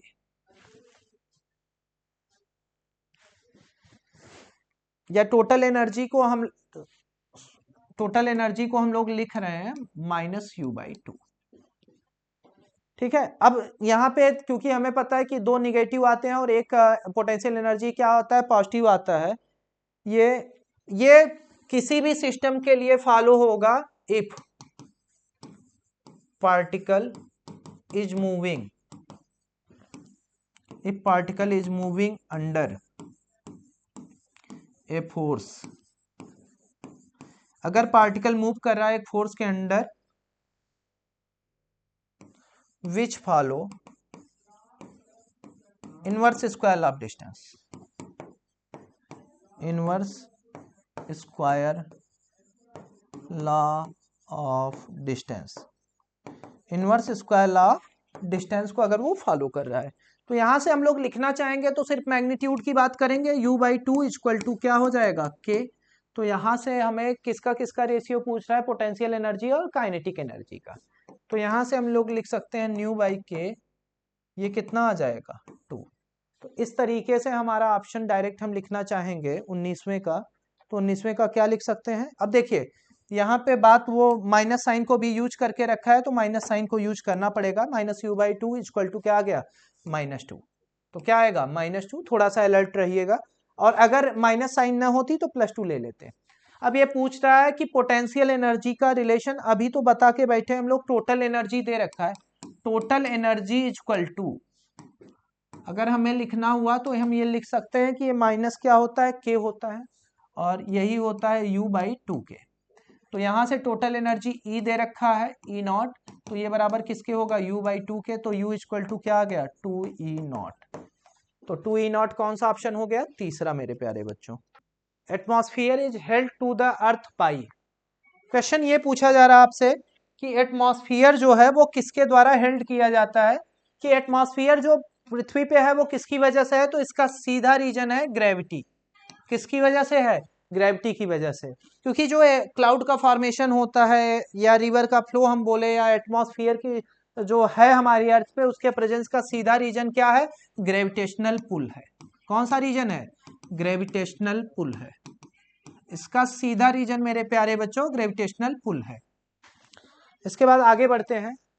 To identical solid copper spheres of radius R placed in a contact with each other, the gravitational attraction between them is proportional to. बहुत प्यारा question है बच्चे, और इस question को हम लोग थोड़ा सा एंजॉय करते हुए करेंगे। तो देखिए, अगर हम बात करें यहां पे, तो ये रेडियस क्या है, r है, यहां पे भी रेडियस हम कितना मान लेते हैं, r। अच्छा देखिए, हमें ये भी पता है कि अब ये आइडेंटिकल है और सेम मटेरियल के बने हैं, तो सबकी डेंसिटी सेम होगी, तो डेंसिटी रो मान लेते हैं। और अब सिंपल सा फार्मूला यूज कर सकते हैं, क्योंकि हमें पता है कि सेल थ्योरम अगर हम यूज करेंगे तो किसी भी बॉडी का, स्फेरिकल बॉडी का मास उसके सेंटर पे माना जा सकता है, यही आपका सेल थ्योरम है। तो यहाँ हम इसको इसके सेंटर पे मान लेंगे बच्चे, तो F इक्वल टू हम क्या लिख सकते हैं, G m1 इंटू m2 अपान r की जगह 2r का स्क्वायर लिखेंगे मेरे प्यारे बच्चों। अब देखिए F इक्वल टू अगर मुझे लिखना हुआ तो मैं G तो लिखूंगा, अब यहां पे मैं लिख देता हूं आपको m1 इक्वल टू हम लोग लिख सकते हैं m2। अच्छा, ये बराबर m के हम मान लेते हैं, और इसकी वैल्यू मास इक्वल टू क्या होगा, डेंसिटी इंटू वॉल्यूम। तो डेंसिटी वॉल्यूम हम देखेंगे स्फीयर का, तो 4/3 पाई r क्यूब, डिस्टेंस r ले लीजिएगा, कैपिटल R ही लेके चलिए, क्वेश्चन में कैपिटल R लेके चला है, capital R capital R capital R, तो यहां पे r³ रो है। अब यहां से अगर हम लिखना चाहेंगे तो G के बाद हम लिख सकते हैं G into 4/3 pi r³ rho by 4r square. इसके बाद प्रभु लिखना चाहेंगे तो लिख सकते हैं F इक्वल टू 4/3 का स्क्वायर, डायरेक्ट लिख देते हैं। चलिए अब स्क्वायर करके ही लिखते हैं इसको, ये स्क्वायर आएगा, इसको डायरेक्ट स्क्वायर करके ही लिखते हैं, तो ये आ जाएगा 16/9 पाई स्क्वायर r की power 6 rho square G into 1/4r square. देखिए 4 से 4 ये कटेगा, तो यहाँ पे कितना आ गया 4, और r की पावर 6 r स्क्वायर से कैंसिल होगा, तो हमारे पास एग्जैक्ट आ जाएगा 4/9 पाई स्क्वायर r की पावर 4 रो स्क्वायर G। अगर हम सिर्फ भूल जाएं r की पावर 4 को, तो सारी वैल्यू क्या है, कांस्टेंट है, तो यहां से हम लोग लिख सकते हैं F directly proportional to r की पावर 4,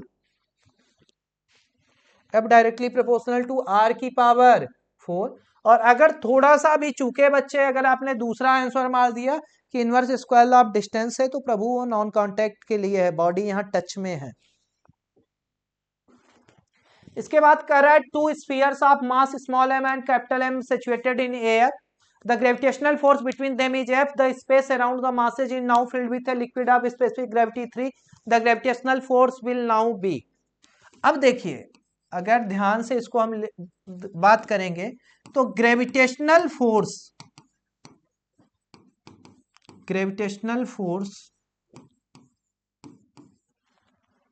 जो ग्रेविटेशनल फोर्स होता है is independent of medium,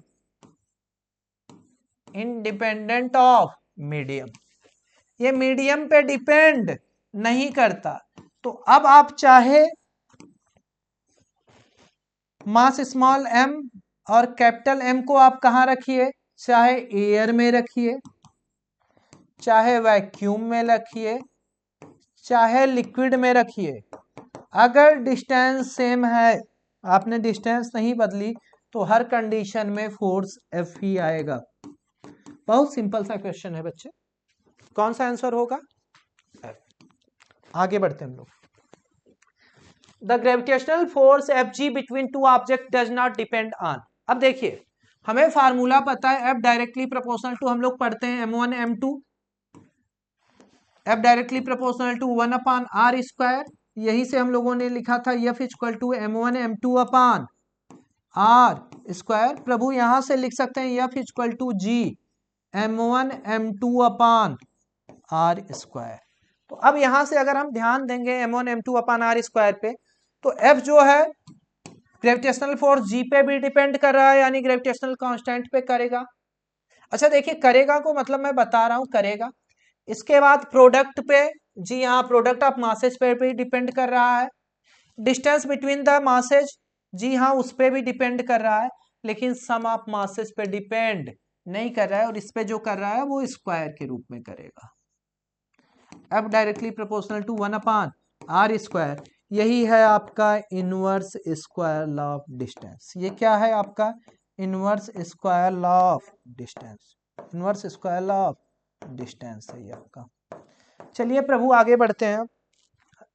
reason of weightless in a satellite is, देखिए ग्रेविटी जीरो नहीं होती, सेंटर ऑफ मास नहीं होता, सैटेलाइट की सरफेस पे रिएक्शन फोर्स जो होता है वो क्या होता है? जीरो होता है। सीधी बात याद रखिएगा कि अगर मेरा वेट है तो उसे सिर्फ मैं फील कर सकता हूं, तो जिस बॉडी पे फोर्स लगेगा वही उसको फील कर सकती, कोई और बॉडी उसको फील नहीं कर सकती। जैसे वेइंग बैलेंस पे अगर हम खड़े हो रहे हैं, तो वेइंग बैलेंस पे हमारा कभी भी वेट मेजर नहीं होता, हम जो नॉर्मल रिएक्शन फोर्स लगाते हैं वो मेजर होता है। इसीलिए कभी कभी अगर हम, ठीक है, बैठ जाते हैं अलग पोजीशन में, या लेट जाएं, खड़े होके फिर झुक के अलग अलग पोजीशन में करें, तो हमारा मास तो सेम रहा, जी की वैल्यू वहां सेम रही, लेकिन बदलेगा क्या? हर बार उसकी रीडिंग बदल जाएगी, क्योंकि वो डिपेंड होता है किस पे? रिएक्शन फोर्स पे। और यहाँ पे नॉर्मल रिएक्शन फोर्स क्या हो जाता है? जीरो हो जाता है। नॉर्मल की वैल्यू क्या हो जाती है? जीरो हो जाती है। और नॉर्मल की वैल्यू जीरो तब होती है जब आप क्या कर देते हो? Body just leave the contact surface, just leave the contact surface. और अगर n पॉजिटिव है, अगर n पॉजिटिव है, इसका सीधा मतलब है कि बॉडी अभी कांटेक्ट में है। और n निगेटिव आ गया मतलब काफी पहले, n निगेटिव आ गया मतलब इसका मतलब ये नहीं हुआ कि कुछ अलग फोर्स हो रहा है वहां पे। अगर नॉर्मल की वैल्यू हमें निगेटिव मिली तो हमारे दिमाग में तुरंत ये इंडिकेशन चाहिए, जाना चाहिए कि सर यहाँ पे बॉडी जो है वो कांटेक्ट काफी पहले ही छोड़ चुकी है। इसके बाद का जो सेशन है बच्चे, वो हमारे यहाँ के, ठीक है, समझ लीजिए कि वाल्टर लेविन ही है, इंडिया के रिस्पेक्टेड सीपी सर, वो आगे का डिस्कशन कराएंगे। नमस्कार बच्चों, स्वागत है आप सभी का न्यू लाइट नीट पे। My self CP Sharma, department of physics. तो बच्चों, आरबीटीएस 5 का पेपर डिस्कशन जो कि इससे पहले शुभम सर ने किया होगा, और मैं 25 से स्टार्ट करता हूं, 26 से बच्चों 25 तक हो गया। तो करेक्ट स्टेटमेंट फॉर ग्रेविटेशन। तो बच्चों जैसा कि पता है F equal to that is G m1m2/r², ठीक है। तो G m1m2/r², तो करेक्ट। अट्रैक्टिव फोर्स होगा बच्चों तो माइनस साइन, और यहां से अगर हम बात आर कैप से अगर बच्चों मल्टीप्लाई कर देंगे तो F बराबर माइनस का G m1m2/r², आर स्क्वायर और दिस इज बच्चों vector R by mod R. तो यहां से जो आ जाएगा vector force is equal to minus का G m1 m2 by R cube into बेटा वेक्टर आर। चेक करें बच्चों कौन सा ऑप्शन सही है। तो इसमें बच्चों क्या प्रॉब्लम है, इसमें बच्चों हमारा ये स्केलर फॉर्मेट एफ बराबर minus G m1 m2 by R square, और ये बच्चों यहाँ पर हम ये वेक्टर है फोर्स लेकिन इधर स्केलर है, और ये बच्चों अप्रोप्रिएट नहीं है, तो वेक्टर यहाँ पर आर स्क्वायर होता तो ये सही हो जाता, और ये बच्चों फोर्थ ऑप्शन करेक्ट है। चेक करो जरा से बच्चों। तो अगला क्वेश्चन बच्चों, question number 27, the force between two objects is equal to, तो force between two object of masses is F. तो बच्चों अगर बात करें दो ऑब्जेक्ट है जिनका मास है एम, तो उनके बीच में फोर्स है एफ, तो अगर हम बात करें तो एफ बराबर G M square by R square, इनके बीच के डिस्टेंस मान लेते हैं बच्चों आर के बराबर, ठीक है।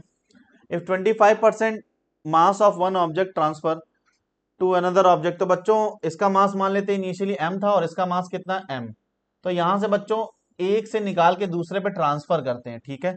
तो इसकी बच्चों रेडियस क्या है r के बराबर, तो ये हो जाएगा कितना बच्चों, दैट इज 3m/4, और यहां से बच्चों तो m प्लस m/4, तो कितना हो जाएगा बच्चों, दैट इज 5m/4, और फोर्स निकालते हैं तो न्यू फोर्स F1 बराबर हो जाएगा that is G m1 that is 3m/4, m2 बच्चों that is 5m/4, and this is by R square, और ये बच्चों आ जाएगा F1 is equal to 15/16 G M square by R square, and G M square by R square बच्चों initial force था, ठीक है। तो अगर हम बात करेंगे तो F1 बराबर न्यू फोर्स क्या आ जाएगा, that is 15/16 times of F। तो बच्चों देख लेते हैं, एक आसान सवाल था, ठीक है। आगे बढ़ते हैं। तो अगर हम बात करें बच्चों क्वेश्चन नंबर 27, तो 15F/16, तो करेक्ट ऑप्शन बच्चों थर्ड, ठीक है। क्वेश्चन नंबर बच्चों 28, the time period of simple pendulum on freely moving artificial satellite. तो सिंपल पेंडुलम का टाइम पीरियड का फॉर्मूला था T is equal to 2 under root L/G। तो बच्चों सैटेलाइट है तो G बच्चों क्या हो जाएगा, 0, तो G अगर 0 है तो टाइम पीरियड क्या हो जाएगा, इनफाइनाइट। तो चेक करें बच्चों कौन सा ऑप्शन सही है, मेरे ख्याल से फोर्थ ऑप्शन, ठीक है। तो क्वेश्चन नंबर 28 फोर्थ ऑप्शन बच्चों। Question number 29, to planets having same average density, बच्चों दोनों की डेंसिटी सेम है, ठीक है, डी ρ1 बराबर ρ2, बट देयर रेडियसेस, तो बच्चों r1 और इसकी रेडियस है, इसकी रेडियस क्या है, r2 है, ठीक है। If the acceleration due to gravity of planet is g1 and g2, तो रेशियो बच्चों, तो अगर हम बात करें तो g बराबर आ जाएगा that is g me by R square, और इसको बच्चों लिखते हैं दैट इज डेंसिटी के टर्म में, तो me बराबर हो जाएगा 4/3 पाई आर क्यूब, मतलब आर ई क्यूब। तो बच्चों यहां से था R E G M E by R square, तो ये दो खत्म बच्चों, और यहां पर बच्चों डेंसिटी, तो डेंसिटी सेम है, तो G is directly proportional to बच्चों R आ जाएगा। तो यहां से अगर हम बात करेंगे दैट इज G1/G2 बराबर बच्चों आ जाएगा दैट इज R1/R2। एक आसान सवाल आपकी झोली में 4 नंबर ऐड करते हुए बच्चों, तो मेरे ख्याल से G1/G2 is equal to R1/R2 first option है, सेकंड नहीं होगा बच्चों, थर्ड भी नहीं होगा, फोर्थ भी नहीं होगा, तो फर्स्ट इज करेक्ट ऑप्शन बच्चों। अगला क्वेश्चन बच्चों आसान पेपर है मेरे ख्याल से, क्वेश्चन नंबर 30 बच्चों। तो if G is a acceleration due to gravity on the surface of earth, its value is double the radius of earth बच्चों, है ना, एट द हाइट पूछा गया। तो अगर हम बात करें बच्चों तो height double the radius of अर्थ पे बच्चों, तो 2r डिस्टेंस पे पूछा गया। अगर h बच्चों छोटा होता तो फॉर्मूला लगाते, तब अपन फॉर्मूला लगाते G बराबर G डैश बराबर G इंटू 1 माइनस 2h/r ही लगाते बच्चों, लेकिन यहां पर हमारा जो है डिस्टेंस क्या है, रेडियस के कंपेरेबल है, तो बच्चों आ जाएगा G M E divide by R E और प्लस एच का होल स्क्वायर। तो यहां पर बच्चों अगर हम बात करेंगे the acceleration due to gravity कितना हो जाएगा, ठीक है, तो जी बराबर कितना हो जाएगा, दैट इज जी, और ये हो जाएगा बच्चों दैट इज, तो प्रोपोर्शनलिटी अगर हम बात करेंगे तो इनवर्सली प्रोपोर्शनल टू आर, तो यहां पर अगर हम बात करें तो जी जी बराबर आएगा that is G M E divide by R E square, ठीक है, और ये जी डैश है, ठीक। तो यहाँ पर वैल्यू पुट करते हैं, तो G M E divide by बच्चों आर ई और प्लस का 2r डिस्टेंस पे निकालना, तो 2r ई का whole square.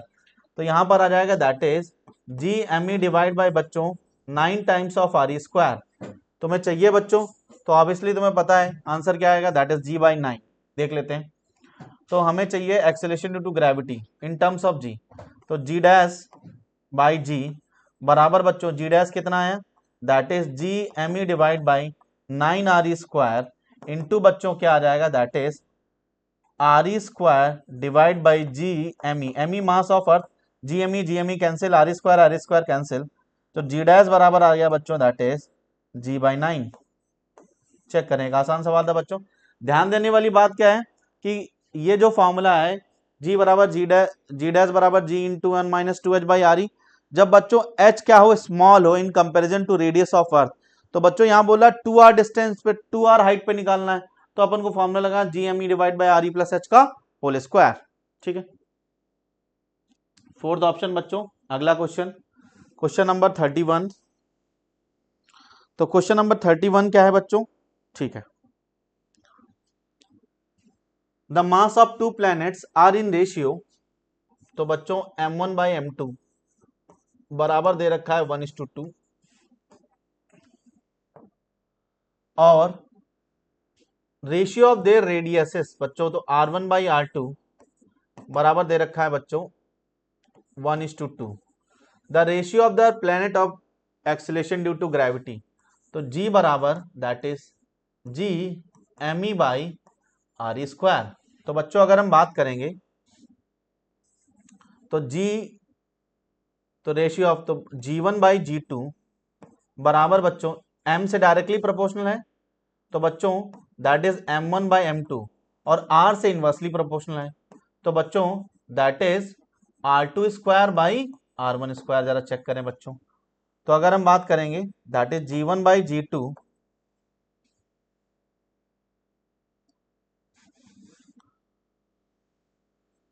the acceleration due to gravity of planet, the masses, the acceleration due to gravity of planet are in ratio, तो g1 by g2, तो m1 by m2 कितना आएगा बच्चों 1:2, और ये बच्चों 1:2, तो ये आ जाएगा 4:1, तो ये बच्चों आ जाएगा that is g1 by g2 का रेशियो ही पूछा है, तो बच्चों 2:1 आ जाएगा। 31 का बच्चों सेकेंड ऑप्शन है ना, रेशियो पूछा गया बच्चों, वैल्यूज नहीं पूछी गई, ठीक है। क्वेश्चन नंबर बच्चों 32। अब बॉडी वेट, तो किसी बॉडी का जो वेट है mg बराबर बच्चों दे रखा है 500 न्यूटन, ठीक है। How would be the weight of the half below the earth surface, तो बिलो द अर्थ सरफेस तो फॉर्मूला लगाएंगे बच्चों जी डैश बराबर G into 1 minus 2h by R E, ठीक है। तो 1 minus 2h by R E,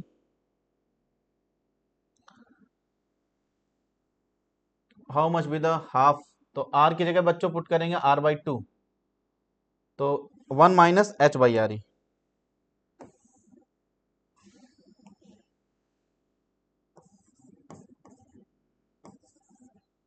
तो बच्चों जी डैश बराबर G into 1 minus R E by 2 into R E से आर ई कैंसिल, तो जी डैश बराबर क्या आ गया बच्चों जी बाई 2, तो acceleration due to gravity half हो गया, तो मास भी कितना हो जाएगा बच्चों, जो वेट है हाफ हो जाएगा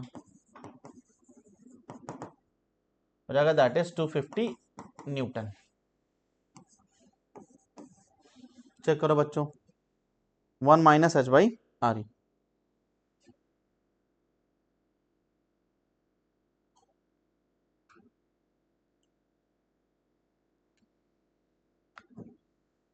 question number 3, acceleration due gravity is g at the point r from the center of earth where r is less than बच्चों r, तो तुम्हें पता है बच्चों दैट इज, ये अर्थ है बच्चों, इसकी रेडियस है r, ठीक, और एक पॉइंट p है बच्चों which is at a distance of centre at a distance r, तो बच्चों r is less then r है, तो ये पॉइंट कहां पर है, इनसाइड है, तो बच्चों अगर हम बात करें तो G is directly proportional to R, क्योंकि ग्राफ बच्चों कुछ इस तरीके से आता है, डायरेक्टली प्रोपोर्शनल फिर ये। तो बच्चों first option G is directly proportional to R, 33 का फर्स्ट ऑप्शन चेक करें बच्चों, 33 का फर्स्ट ऑप्शन।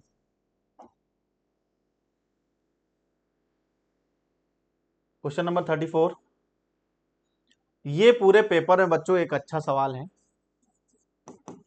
क्वेश्चन नंबर 34 क्या है, the masses and radii of the earth and moon. तो बच्चों ये हमारा अर्थ प्लेनेट है और ये बच्चों हमारा क्या है, ये हमारा मून है। तो इसकी बच्चों रेडियस है r1, इसका मास है m1 और इसकी रेडियस है बच्चों r2 और इसका मास है m2।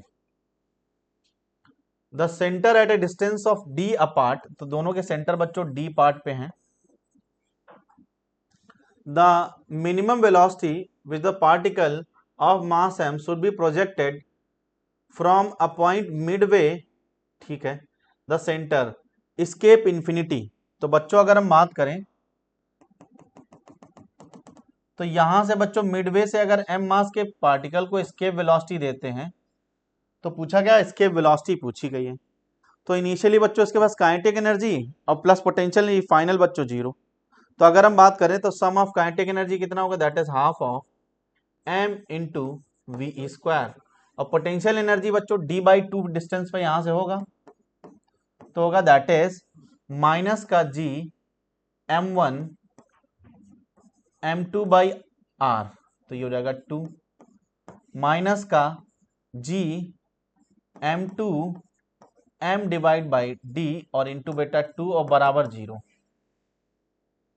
तो अगर हम बात करेंगे बच्चों half of m into V square बराबर बच्चों यह आ जाएगा that is g 2g m by d common ले लेंगे, इनसाइड ब्रैकेट बचेगा m1 प्लस m2, m से m कैंसिल बच्चों, ये 2 2 जा 4 हो जाएगा, तो वी स्क्वायर एस्केप वेलोसिटी का स्क्वायर 4 times of g by d into बेटा m1 प्लस m2, और बच्चों अंडर रूट ले लेंगे, तो v बराबर आ जाएगा 2 under root of g by D into बेटा m1 प्लस m2। चेक करें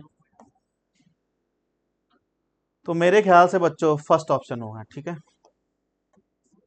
चेक कर लो, एक अच्छा सवाल था, पूरे पेपर का सबसे बढ़िया सवाल बच्चों, ठीक है, is based on energy conservation. Question number, what is the intensity of gravitational field at the center of spherical shell. तो बच्चों जैसा कि पता है आपको, स्फेरिकल सेल के अंदर ग्रेविटेशनल फील्ड इंटेंसिटी, तो ग्रेविटेशनल फील्ड इंटेंसिटी बच्चों होगी कितनी, 0 के बराबर। चेक करो जरा बच्चों, तो मेरे ख्याल से थर्ड ऑप्शन। क्वेश्चन नंबर 36 बच्चों, a body is orbiting very close to the earth surface. तो बच्चों एक बॉडी है वो अर्थ सरफेस से बहुत ही क्लोज ऑर्बिट कर रही है। इट्स काइनेटिक एनर्जी के the energy required to escape. अब एस्केप की अगर हम बात करें बच्चों, तो इसकी काइनेटिक एनर्जी किसके बराबर होगा, माइनस ऑफ पोटेंशियल एनर्जी के बराबर होगी बच्चों। इतनी एनर्जी अगर हम इसको दे दें तो ये पार्टिकल क्या करेगा बच्चों, यहां से एस्केप कर जाएगा। तो कितनी एनर्जी न्यूमेरिकली की चाहिए होगी, काइनेटिक एनर्जी के बराबर, ठीक है। Question number, the escape velocity of body from the earth surface is V. तो बच्चों एस्केप वेलोसिटी फॉर्मूला वी बराबर that is under root 2 G M E by R E. क्या ये बात क्लियर है बच्चों। और अगर हम बात करें, this is the radius of earth, the escape velocity from the same body at the height of 7r from the earth surface. तो 7r से बच्चों यहां से निकालनी एस्केप वेलोसिटी, तो दोनों तरफ स्क्वायर मार दिया बच्चों, that is V square is equal to आ गया that is 2g me by R E. Clear. तो यहां से अगर हम बात करें बच्चों, तो escape velocity square is inversely proportional to r radius of earth. तो बच्चों यहां पर अगर हम बात करें तो v² by v2 is equal to बच्चों आ जाएगा दैट इज, यहां पर आएगा that is r plus 7r और डिवाइड बाई बच्चों r, इनवर्सली प्रोपोर्शनल है। That is ve² by v2 square is equal to बच्चों 8r by r, 8r by r। तो r से r कैंसिल बच्चों, ve by v2 is equal to बच्चों 2√2। तो यहां से बच्चों v2 बराबर आ जाएगा that is v by 2√2। Check करें बच्चों v by 2√2, where is the v by 2√2 is the third option. Question number 38, 4 particle of mass m is placed at the vertices of a square of side L। कोई दिक्कत नहीं बच्चों। 4 particle of mass m is placed at the vertices of a square of length L। तो check करें बच्चों, जरा देखो ध्यान से। तो 4 मास पार्टिकल है बच्चों, स्क्वायर के वर्टेक्स पर रख दिए हैं, कोई दिक्कत नहीं।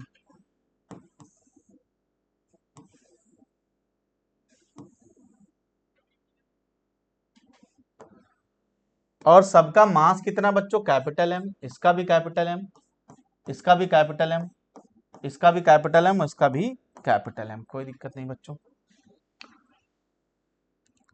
Are located vertical of square length L. Gravitational potential बच्चों पूछा है, gravitational potential at the center of square. तो बच्चों सेंटर ऑफ स्क्वायर, तो एक से डिस्टेंस कितनी आएगी बच्चों, दैट इज L√2/2। तो यह डिस्टेंस आ जाएगी बच्चों L/√2। चेक करें, अब 4 है बच्चों, तो क्या होगा, that is GM/R।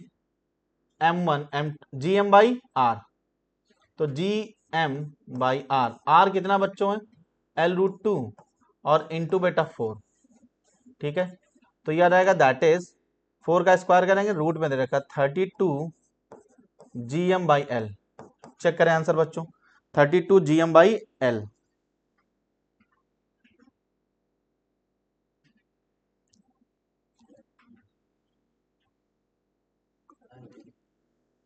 Minus sign के साथ में,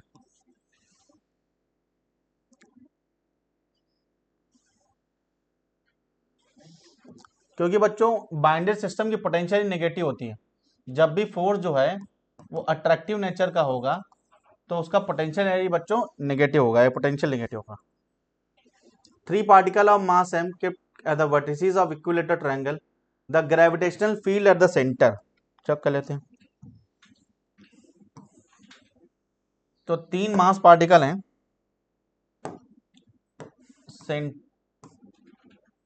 वर्टिसेस पे रखे गए हैं, फील्ड एट द सेंटर पूछा गया बच्चों। तो क्या करते हैं, यहां पर एक पॉइंट मास रखते हैं और सब पे फील्ड की डायरेक्शन निकालते हैं बच्चों। इसका मास मान लेते हैं हम, इसका मास मान लेते हैं कैपिटल एम और इसका मास मान लेते हैं कैपिटल एम। तो फील्ड का कॉन्सेप्ट क्या है बच्चों, कि एक यूनिट मास पे लगने वाला force due to all mass particle is called बच्चों फील्ड एट दैट पॉइंट। तो अगर हम बात करें यहां पर, ये इसको अपनी तरफ खींचेगा, ये बेटा इसको अपनी तरफ खींचेगा, ये बेटा इसको अपनी तरफ खींचेगा, और ग्रेविटेशनल फील्ड तो F बराबर GM/R²। तो बच्चों M सेम है, R भी सेम है, सबसे डिस्टेंस बराबर है, तो जाहिर सी बात है बच्चों ये एंगल 120 डिग्री है, तीनों फोर्सेस लग रहे हैं 120 डिग्री पे। तो बच्चों इनका नेट जो रिजल्टेंट आएगा F नेट बराबर 0 आएगा। चेक करो, net force acting on this mass particle is 0। तो बच्चों 39 का फर्स्ट ऑप्शन। चेक करो,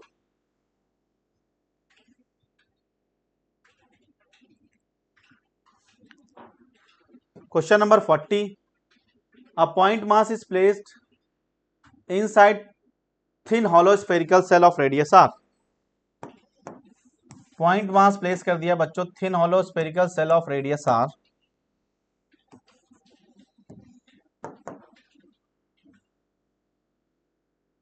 A point mass is placed inside a thin hollow spherical cell of radius r and a mass m at a distance r by 2 from the center of the cell, at a distance r by 2 from the center of cell. तो बच्चों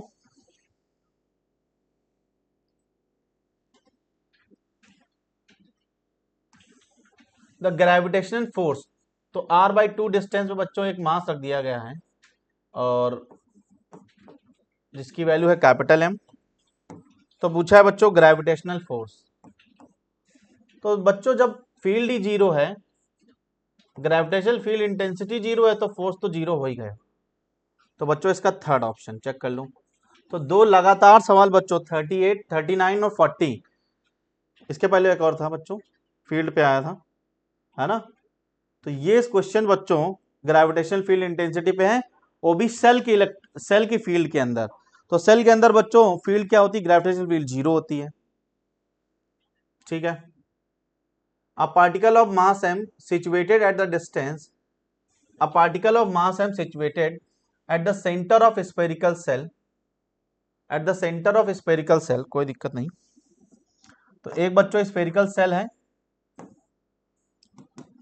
जिसका मास m है, radius r है।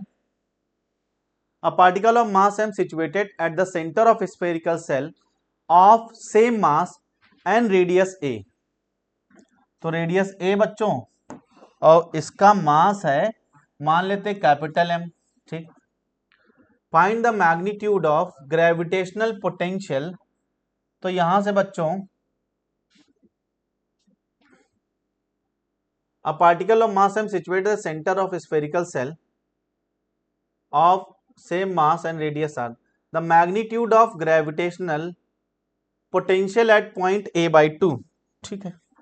सवाल बहुत बढ़िया, बहुत ही बढ़िया सवाल बच्चों। तो यहां से बच्चों तुम्हें निकालना है पोटेंशियल, वीपी पॉइंट निकालना बच्चों, और यहां से ए।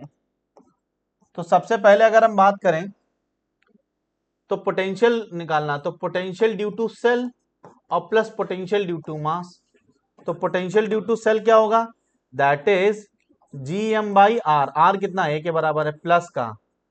अब इससे मास से डिस्टेंस कितनी है, a बाई 2 के बराबर, तो GM बाई a बाई 2। तो बच्चों आ जाएगा that is V is equal to 3 GM by a।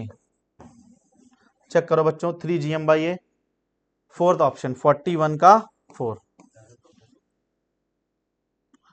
तो बच्चों 41 का फोर्थ ऑप्शन, ठीक है।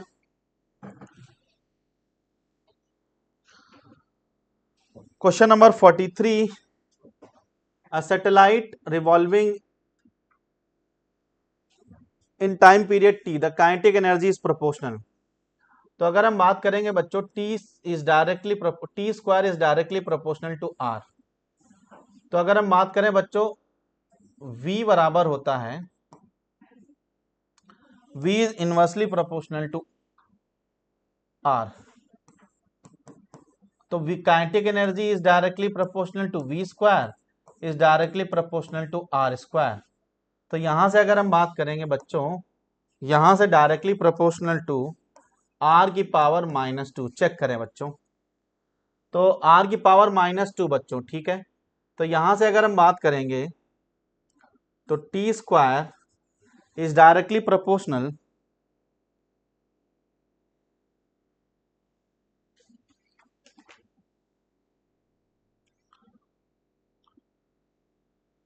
t square is directly proportional k की पावर -3। तो बच्चों k की पावर, तो यहां से अगर हम बात करेंगे बच्चों दैट इज दोनों तरफ क्यूब रूट ले लेंगे, तो यह आ जाएगा t की पावर -2/3। चेक कर लो बच्चों जरा question.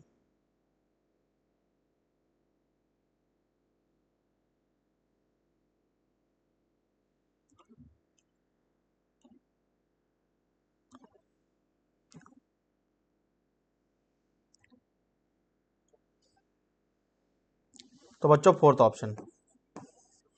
Question number 43,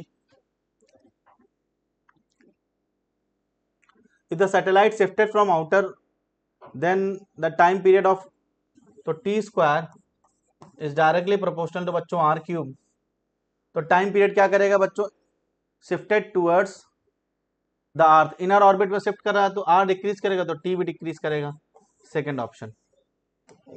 44 two satellites A and B of masses 3:1 in circular orbit radius of r and 4r, the total energy of a and b।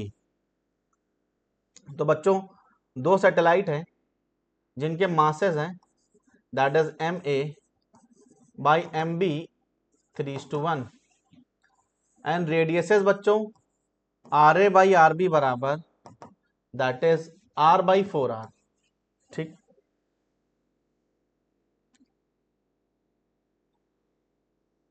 तो एनर्जी बच्चों क्या होता है, E बराबर माइनस का जी एम बाई आर, तो E1 by E to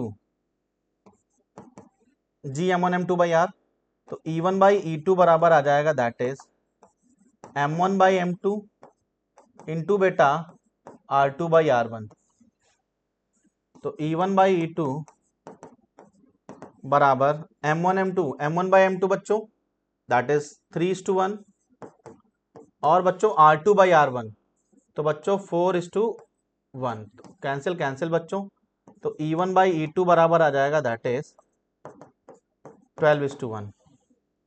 check करो बच्चों 44 का fourth option.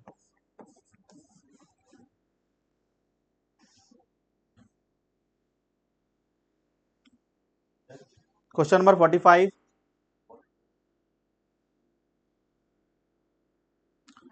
a uniform ring of mass m, radius r, placed at directly above the uniform sphere of mass m, equal radius, ठीक है। If the center of directly above the sphere of radius r √3, calculate the gravitational force exerted by the sphere on the ring। तो बच्चों gravitational force exerted by the ring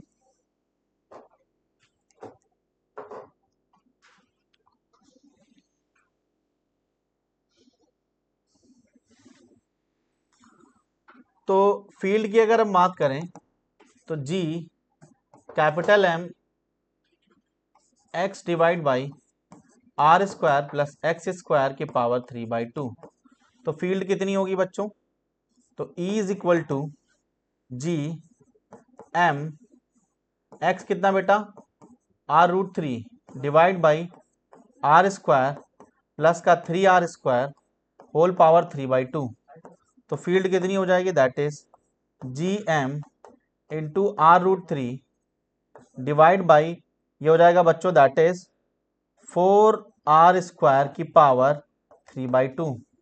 यहां check करो, तो field निकाल लेते हैं बच्चों। तो अगर हम बात करें तो G M into r√3 divide by बच्चों 2r का होल स्क्वायर होल पावर बच्चों 3/2, तो 2 से 2 कैंसिल बच्चों और ये आ जाएगा फील्ड जो आ जाएगी that is G small M into बेटा r√3 divide by 8r cube, तो एक r से r कैंसिल बच्चों आ गया r स्क्वायर, तो E बराबर आ जाएगा that is G m√3 divide by 8r square, और फोर्स कितना बच्चों m से मल्टीप्लाई कर दो, तो फोर्स बराबर F is equal to G M into √3 divide by 8r square और इंटू बेटा कैपिटल एम मास पे फोर्स लगा दिया, ठीक है। तो बच्चों सेकंड ऑप्शन। क्वेश्चन नंबर 45 एक अच्छा सवाल था बच्चों, छोटा सा बच्चों, केवल फॉर्मूला पता होना चाहिए किसी का भी एक का, ठीक है। तो रिंग का बच्चों हमने इलेक्ट्रिक फील्ड, रिंग की ग्रेविटेशनल फील्ड निकाल ली इस पे सेंटर पे। क्वेश्चन नंबर 46 बच्चों, F बराबर बच्चों that is G m1 m2 by या G M square by R square, G M square by R square M L T minus 2 into बेटा L square divide by M बराबर G, तो बच्चों m-1 L3 t minus 2 ml t minus 2, तो m-1 L3 t minus 2 second option. Dimension पूछा था बच्चों 46 47, during the motion perihelions to aphelions work done by the gravitational force. तो बच्चों अगर हम बात करें तो ऑर्बिट जो होती है इलिप्टिकल होती है। तो बच्चों पेरिहीलियंस मतलब जो सन के पास है और एपीहीलियन, तो इस मोशन में अगर कोई ऑब्जेक्ट इस तरफ जा रही है तो फोर्स बच्चों एपीहीलियन पे इस तरफ लगेगा, तो दोनों के बीच में एंगल कितना होगा बच्चों 180 डिग्री। तो work done by gravitational force जो होगा बच्चों वो नेगेटिव आएगा, second option. Question number 47। Question number बच्चों 48।